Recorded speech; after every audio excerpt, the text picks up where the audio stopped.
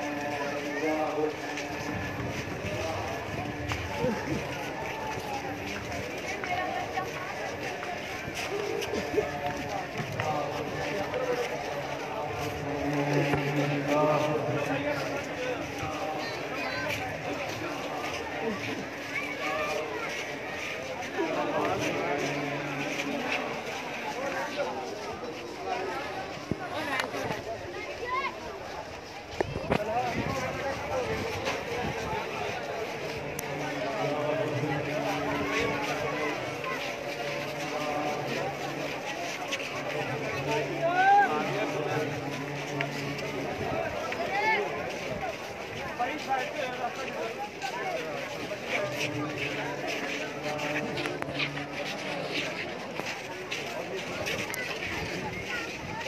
Woo!